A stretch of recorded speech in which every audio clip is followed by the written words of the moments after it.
Assalamualaikum warahmatullahi wabarakatuh. Pada video kali ini saya akan menjelaskan demonstrasi kontekstual topik 4 pengembangan perangkat pembelajaran berbasis teknologi. Jadi soalnya, pada tahap ini Anda ditugaskan untuk mendesain pengembangan perangkat pembelajaran berbasis teknologi terkini yang menghasilkan desain produk pengembangan perangkat pembelajaran berbasis teknologi terkini. Jadi di sini saya memilih desain media gamifikasi dari 10 teknologi yang ada di modul. Nah, desainnya itu yang saya buat ada 8 butir soal, tipe soalnya itu esai, disesuaikan dengan tujuan pembelajarannya agar siswa memahami materi mengenai haki. Jadi media yang saya gunakan itu Quizzes, durasinya lebih kurang 80 menit. Nah, gamifikasi ini apa? Gamifikasi adalah penerapan elemen permainan dalam kegiatan non-permainan, atau di sini kegiatan pembelajaran. Tujuannya untuk meningkatkan keterlibatan dan motivasi belajar siswa. Elemennya itu poin, tantangan, kolaborasi, dan leaderboard.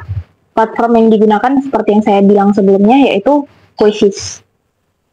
Jadi kenapa saya pilih gamifikasi itu? Karena selama ini Quizzes itu hanya digunakan ketika evaluasi akhir. Jarang sekali digunakan untuk kegiatan inti pembelajaran. Dan hal ini juga dilatar belakangi oleh materi haki di dalam buku pembelajaran itu bahasanya cukup berat dan cukup kompleks. Karena materi hak kekayaan intelektual yang ada di dalam buku itu lebih cocoknya untuk siswa yang kalau mereka membuat perusahaan. Sementara itu kan terlalu jauh gitu. Jadi di sini saya berinovasi membuat materi haki ini lebih ringan, lebih mudah dimengerti siswa, dan kalau memang suatu saat mereka akan menjadi pengusaha besar, mereka bisa mempelajari dari buku itu atau buku lainnya, tapi untuk sekarang mereka perlu mengetahui hak kekayaan intelektual yang memang bisa terjangkau oleh mereka. Karena itu saya memilih mengajarkan materi haki ini menggunakan gamifikasi agar siswa itu tidak mudah bosan, termotivasi, dan bisa memahami haki dengan mudah karena saya mendesain pembelajarannya itu menggunakan gamifikasi permainan melalui studi kasus dan mereka bisa bermain sambil belajar.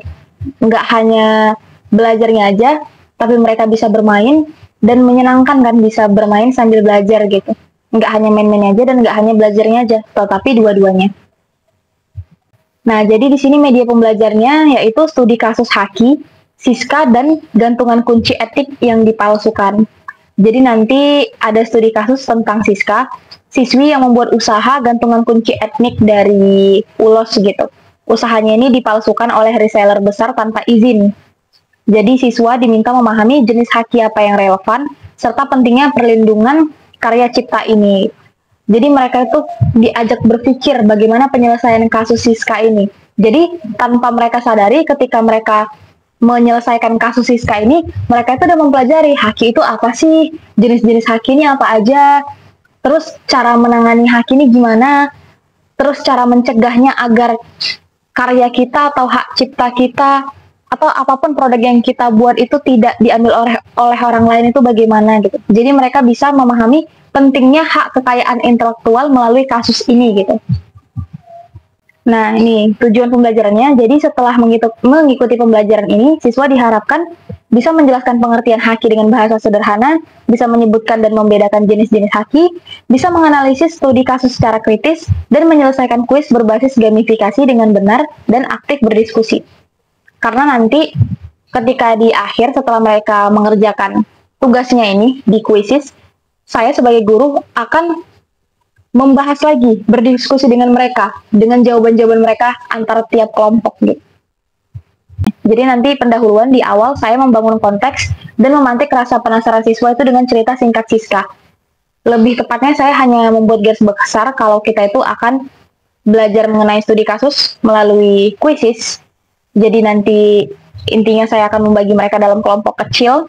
Jadi masing-masing kelompok mereka akan mengakses Quizzes ini perwakilan satu aja. Tapi mereka mengerjakan soalnya secara berkelompok. Jadi nanti ada studi kasusnya, ada 8 soal, jadi mereka berbagi untuk mengerjakan soal itu, dijawab langsung di Quizzes. Nanti ada penjelasannya juga, jadi mereka menjawab soalnya itu di sana. Kemudian di akhir nanti ketika mereka semua sudah selesai, saya dan mereka itu akan membahas hasil kuisnya dan menguatkan lagi materinya. Kalau jawaban mereka sudah tepat, saya akan mengapresiasi. Kalau memang ada yang kurang, saya akan memberikan jawaban yang benar dan penguatan lebih. Kemudian ada refleksi dan tanya jawab, dan pemberian poin apresiasi ke kelompok yang aktif. Dan saya juga membuka sesi tanya jawab yang aktif kalau mereka punya pertanyaan. Kemudian evaluasi dan refleksi. Jadi gamifikasi ini kelebihannya siswa itu lebih mudah memahami materi kompleks karena bahasanya lebih mudah dimengerti. Lalu belajarnya itu pasti terasa seru dan tidak membosankan.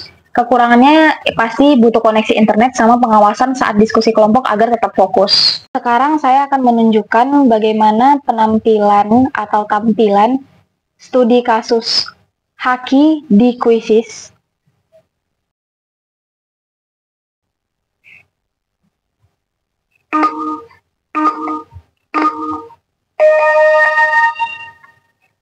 Nah, jadi tampilannya itu seperti ini. Di sebelah kiri, ada studi kasus mengenai pencurian desain gantungan kunci ulos kreasi Siska.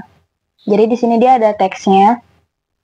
Saya juga menampilkan gambar mana yang original dan mana yang palsu, agar lebih hidup. Kemudian di sebelah kanan ada 8 soal. Jadi ini ada soal pertama, ini soal kedua, ada soal ketiga, ada soal keempat, ada soal kelima, ini keenam, ada soal ketujuh, dan soal terakhir ke-8. Nah, kita mulai dari yang pertama dulu. Kalau kita klik soal yang pertama, nah, dia kan ada nih soalnya, berdasarkan kasus Siska, apa jenis pelanggaran Haki yang paling tepat terjadi dalam situasi tersebut? Jadi nanti kita bisa tuliskan tanggapannya apa gitu. Kita tulis tanggapannya, kemudian kita jawab. Klik yang jawab sebelah kanan. Nah, nanti ada poin 600 terus bacaan dikirim. Kemudian di sebelah kanan ada penjelasan jawabannya yang benar. Pelanggaran Hakinya itu apa gitu. Jadi siswa bisa membaca penjelasan dari sebelah kanan. Kemudian kita klik next-nya, pertanyaan selanjutnya. Jadi pertanyaannya itu langsung yang kedua, apakah kerajinan tangan seperti milik Siska bisa dilindungi oleh hukum? Nah, kita jawab. Misalnya bisa. Baru kita klik jawab lagi. Nah, ini langsung udah ada penjelasan jawabannya. Jadi siswa itu bisa langsung tahu nih jawaban yang benar apa. Tapi kita bisa juga nih memilih sebagai guru. Penjelasan jawaban ini kita langsung tampilin atau tidak. Nah, karena untuk video kali ini, saya memilih menambahkan penjelasan jawabannya. Tapi ketika sebelumnya saya menerapkan pembelajaran ini, saya tidak menampilkan penjelasan jawaban. Jadi hanya studi kasus dan soal.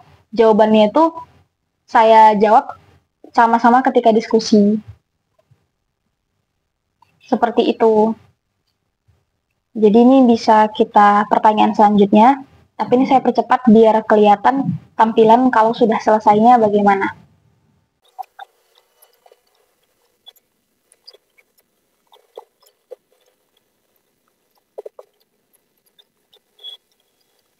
Nah, ini kita udah ada di akhir soal, di soal ke-8. Kalau kita klik pertanyaan selanjutnya, udah habis, karena kan memang udah selesai nih.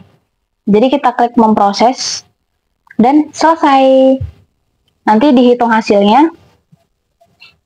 Dan ini dia.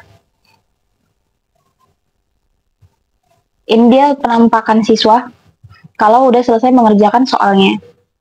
Jadi nanti ada peringkat berapa, terus performanya berapa, waktu pengerjaannya, benarnya, bersalahnya, gitu-gitu. Jadi nanti kita bisa review lagi nih, review soal. Jadi nanti bisa nge-review dan diskusinya dari sini gitu. Siswa bisa baca lagi nih apa yang tanggapan mereka, kita bahas lagi untuk diskusi dari sini.